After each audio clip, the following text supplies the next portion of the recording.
My name is Jayesh Parekh, and I grew up in a very humble Gujarati family in Calcutta and went to undergraduate electrical engineering school in MS University, Baroda. I got admission in IIT Kharagpur, but in metallurgy, and I didn't take it, so I dropped out of IIT. So that's part of my name to fame. And then after electrical engineering, I got admission in IIM Calcutta, where I studied for half the batch, and then I bounced out of IIM Calcutta, so I'm an IIM dropout as well. And I went to University of Texas at Austin and got a degree there.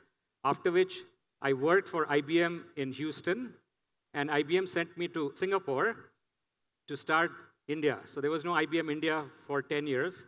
And then we were a mercenary group who came to Singapore. And for 4.5, 5 years, we traveled every other week to all over India.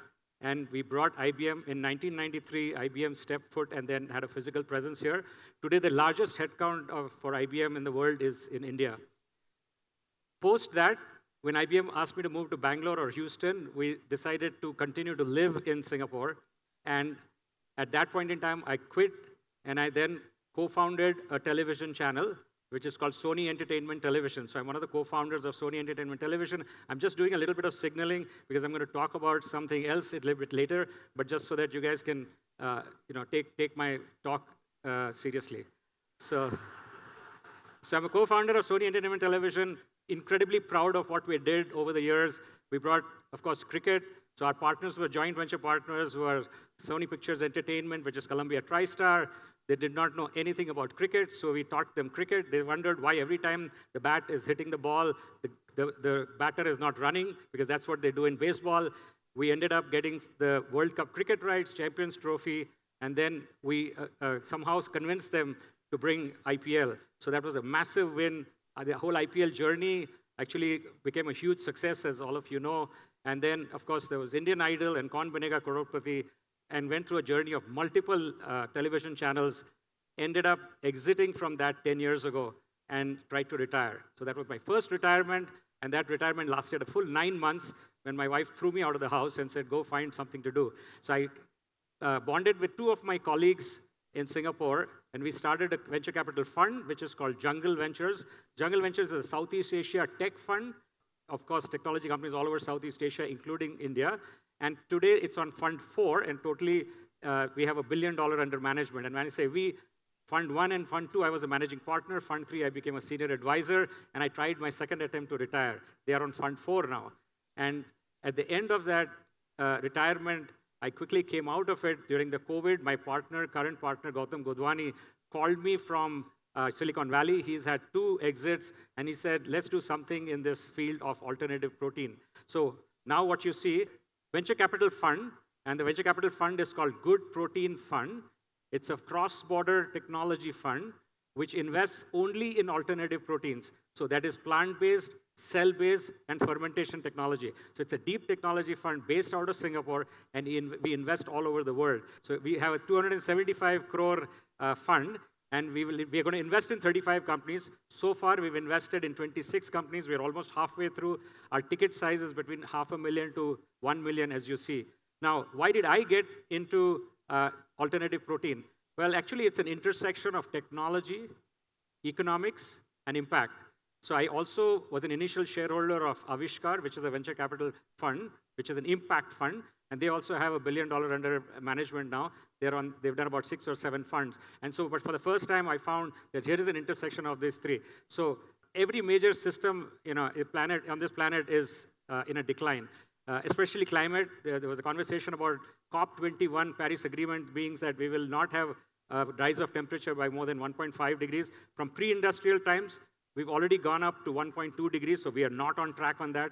Biodiversity has declined, the land use has declined, and the oceans. So the oceans today, 2.5% of the water is fresh water, and 40% of it is already, not pure, already declined. Now, the biggest common denominator of all of this is animal agriculture. So the human health has deteriorated as a result of this because 80% of antibiotics are pumped into animals. There is animal welfare. 80 billion farm animals are killed annually. Your climate, of course, I'll talk about that in a second, is the global greenhouse emission. 14.5% comes from animal agriculture. You got biodiversity, so you got deforestation, and then biodiversity losses and species extinction. And then you've got ocean, we are killing 1 to 2 trillion fish annually. So most people don't realize this, but animal agriculture is a major contribution of greenhouse, even bigger than transport, right? So livestock alone is 15%, while transport is about 14%. Now, all of this animal agriculture is only producing 37% of the global protein, right? And the rest of it is still plant-based. The demand for meat is increasing worldwide. So when you see the consumption of poultry and pork and beef and mutton, eggs, this is increasing. But by the time 2050 comes along, when we have 10 billion people in the world, we just don't have enough protein to feed humans. And therefore, this is a huge opportunity here. Alternative protein is a potential solution where you can have 90% reduction in the greenhouse emissions. You can reduce the energy usage by 90%. Land usage, so there is not enough arable land. There is not enough water, and you can decrease the water usage. And of course, best part of it is no animals or fish will be slaughtered. Now, today, alternative proteins in the dairy, plant-based dairy, is about 12.5%. In America alone, it's gone up from 15% to 20% now. So 20% of American dairy is alternate dairy. And plant-based meat is only 1.4% of the world market right now. Now, if we go forward, and even if 7% of the market share in alternative proteins by 2030 goes to 7%, you'll have decarbonization of 90% of the global aviation market. So that's the extent of how big this alternative protein field is. Once upon a time, we used to kill whales to get oils. And in 1953, when kerosene happened, we stopped killing whales. We're out there in New York City, in Manhattan, there were horse carts, and then the cars came. Everybody was in a lot of panic, saying what will happen to the horse industry. But by 1913, the cars took over the horses. Animal insulin was regularly used. So there was pig and cow insulin from the intestines that were being manufactured. Then synthetic insulin came, and that got rid of the animal insulation. Animal agriculture is in the same place. Cellular agriculture, 2022 onwards, in the next 5 to 10 years, is going to make a dramatic change. So there is plant-based, which is currently under, everybody knows, Beyond Meat and Impossible. Impossible 1.0 came out in 2016. People thought it was a good product. In 2019, Impossible 2.0 came out. 50% of Americans could not differentiate between ground beef and Impossible. Just recently, they announced 3.0, right? So each passing year, they're announcing new products in these companies, like there's a software, so 1.0, 2.0, and 3.0. Cellular agriculture, of course, is in its early stage.